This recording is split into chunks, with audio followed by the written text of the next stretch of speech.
I'm Charles B. Niwagaba. I'm an associate professor of civil engineering at Makerere University in Kampala, Uganda. The problem that I would like to contribute towards solving under the Lake Victoria Pooptank challenge is that of nutrient loading into Lake Victoria. The nutrient loading into Lake Victoria comes from inadequate management of our wastes from Kampala. Although Kampala has large wastewater treatment plants, only about 20% of the city is sewered, meaning that about 80% of the population of Kampala relies on on-site sanitation facilities. In very high frequented places such as markets in Nakawa and several other places, as well as bus parks, you find that there is too much urine that is generated on a daily basis, which is inadequately managed and thereby leading towards the pollution overload into Lake Victoria. The nutrient overload into Lake Victoria causes two major problems. One of navigation, where you have excessive growth of water weeds such as water hyacinths that you see over there,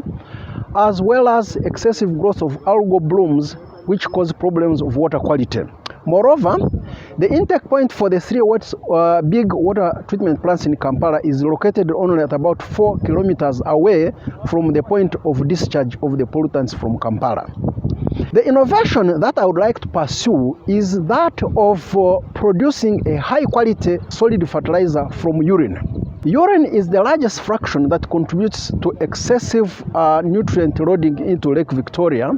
And out of the population of 2 million in Kampala, which increases 4 million during daytime, about 2 million liters of urine is generated on a daily basis in Kampala. If inadequately managed, it causes pollution overload. At the same time, we have deficiency of nutrients in agricultural soils. And so far, we do not have a fertilizer that can contribute to fertilization of agricultural soils at the same time also circumventing the problem of low pH. The fertilizer that comes from the urine is excreted as urea, which converts into ammonia that volatilizes in the atmosphere under certain conditions. In my innovation, I would like to block these conditions so that I concentrate the nitrogen fertilizer in the urine and produce a high-quality solid fertilizer. This will also circumvent the low application of fertilizers in Uganda, which is currently 3.3 kilograms per hectare, as compared to the world average of 20 kilograms per hectare, which is even much lower compared to 60 kilograms per hectare applied in Ukraine. What I would like from the Lake Victoria Poop Challenge is resources for the local establishment of a production line for this fertilizer, and also to be in position to promote it and commercialize it, by making it available to the local farmer and contributing towards solving the problem of food security in Lake Victoria Basin and beyond.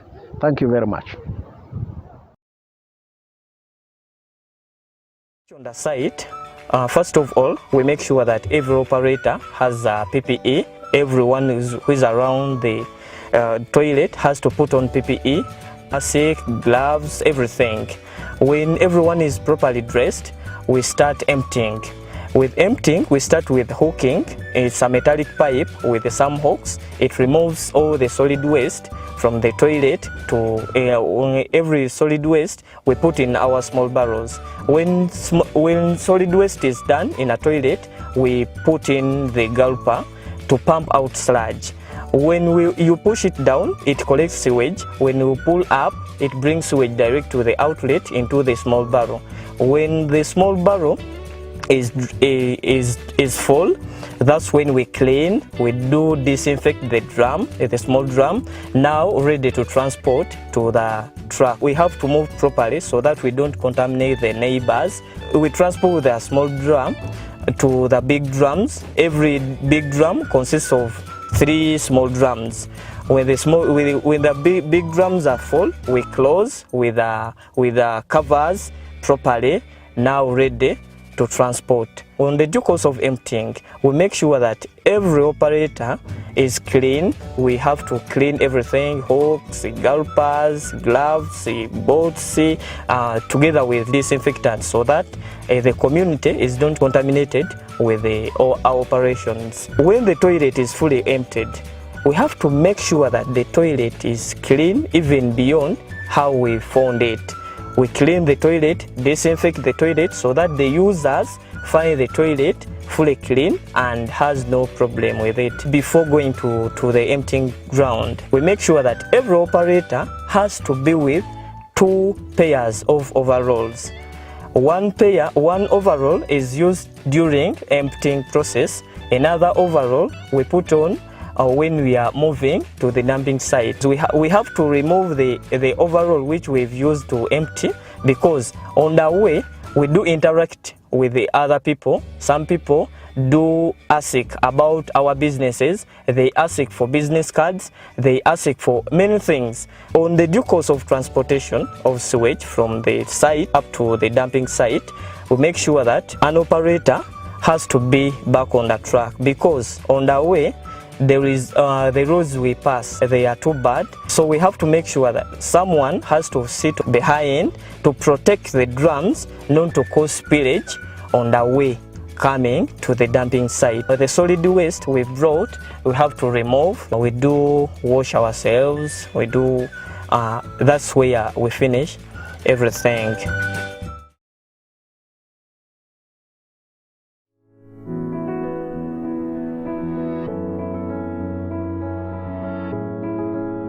My name is Wanjala Emmanuel, Uganda Red Cross Society. This is Kasenseo landing site, located in the southwestern part of Uganda, the shores of Lake Victoria.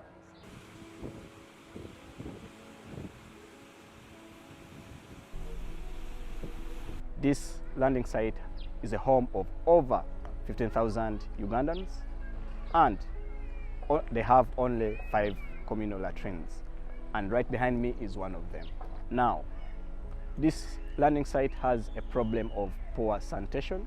This is due to poor drainage.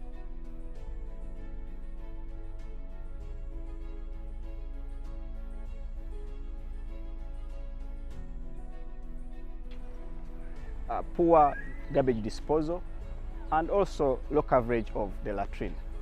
My innovation idea is we are going to do the sensitization of the masses on proper garbage disposal, sanitation in the area, and also enabling, training them in enabling raw innovation approach, where members come up with their own ideas, and for us we come in to support and empower them to see that the idea become a success.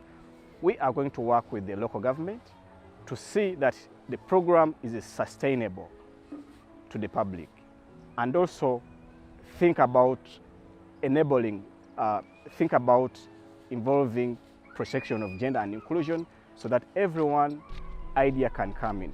Here within protection of gender, we mean male, female, children, adult, minority groups, people with disabilities, so that they come together, bring out their ideas, and for us, we come in and support the ideas. When I'm given support, I'll ensure that there is more latrine coverage, and also work with the local leadership to make sure that the program is sustainable.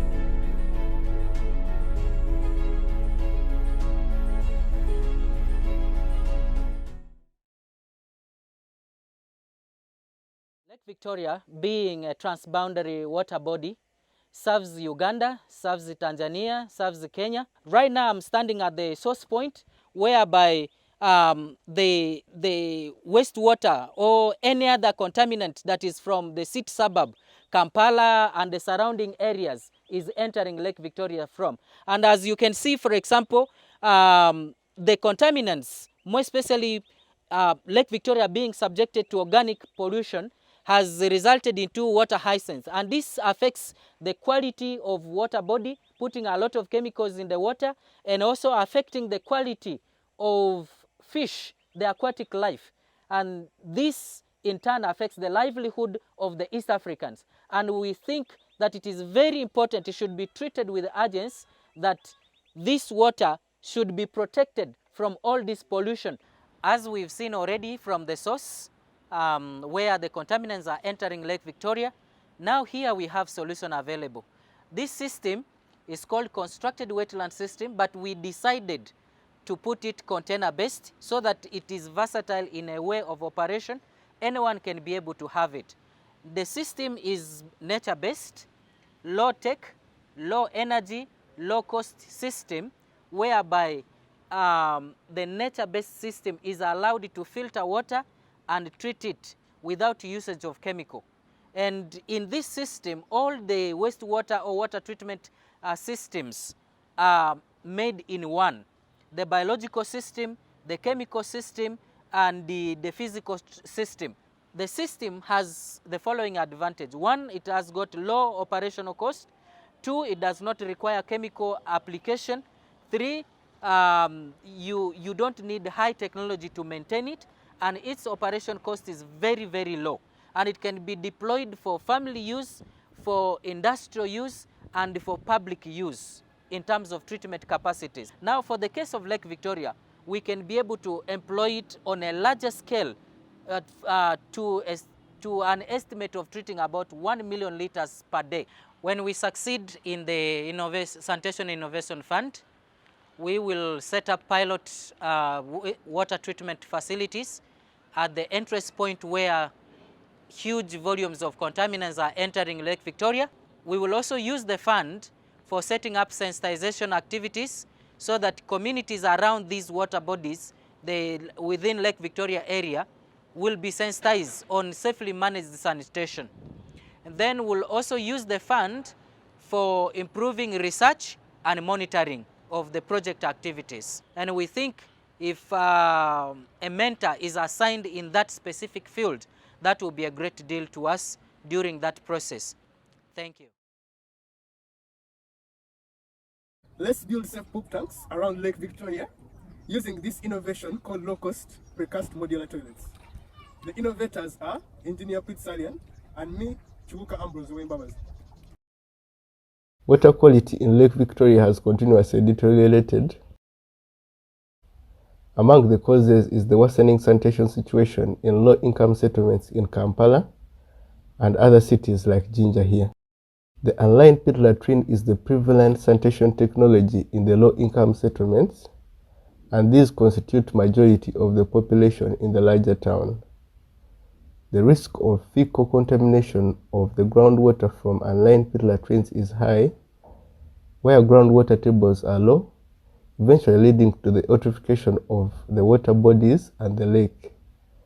The lack of affordability of lined toilets is attributed to, among others, the limited investment. The solution proposed is a standardized, low-cost, upgradable precast lined pit latrine.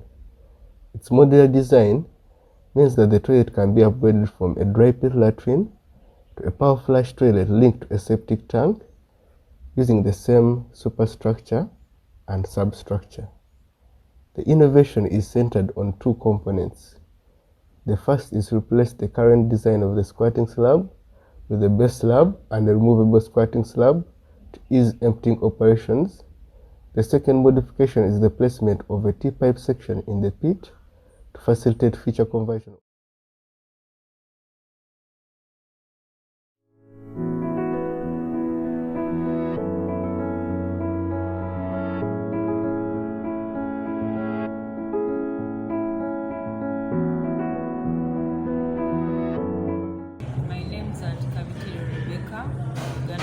Society. Uganda branch covers 7 districts. Among them are Namayingo and Mayuge, which are bordered by Lake Victoria, alongside other highlands. The branch covers also other islands, but also it has got challenges of open defecation, poor garbage disposal, cholera, and other non-tropical transmitted diseases.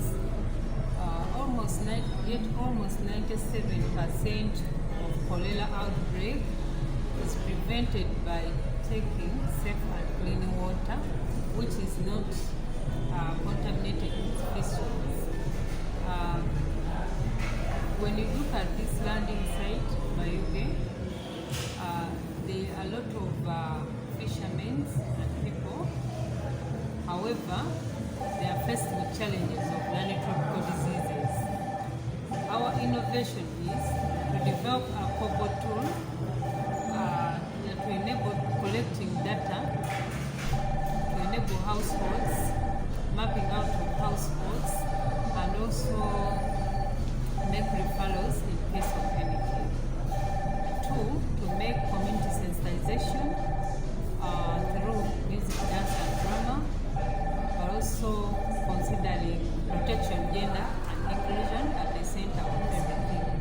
We shall also install chlorine dispensers in water collection points and also distribute water purifiers to enable access to safe and clean water.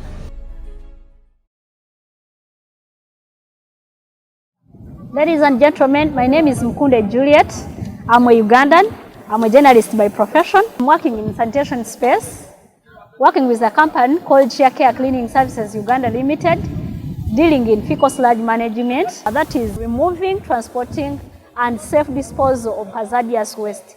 Did you know that Lake Victoria is the second largest freshwater lake in the whole world? It is very well known of providing fresh water to its riparian countries of Uganda, Kenya, and Tanzania, and above the boundaries for domestic use, agriculture, and industrial use. However, as I talk now, it is not the case anymore. According to the Lake Victoria Environmental Report of 2000-2005, since 1960s, the quality of water in Lake Victoria has increasingly deteriorated due to increased population around the catchment areas and co-curricular activities that takes place around the Lake Victoria shores. For example, as you see here, these economic activities like business, people who are working from here, people who are washing their machines around here, all this makes water to become contaminated, and this kills the quality of water. But nevertheless, I'm very sure we can solve this if the country can adopt the method of recycling. However, how can people get into this? How can people adopt this? How can people tell that dumping of garbage into our waters is so bad? How can people know that dumping of sewage into our waters is so dangerous to our quality of water? We can only do this, and we can achieve this through the innovations. Here comes Juliet's innovation of using boosted social media platforms like TikTok, Facebook, YouTube, and related arts like music and drama to create a clear content that promotes mindset change, sensitization, and creates awareness among other riparian countries' members on disadvantages of contaminating Lake Victoria water. But also, these social media platforms and related arts like music and drama would help us to advocate to the government for clear policy framework on environmental conservation and also the implementation. This innovation is going to help create an informed society which is going to fight hard to end pollution, biodiversity loss, habitat destruction, and soil erosion, which are the main agents of water quality loss in Lake Victoria. So I call upon the Pooptank funders to consider my innovation, as it is going to bring a very big impact on Lake Victoria quality waters. Thank you very much.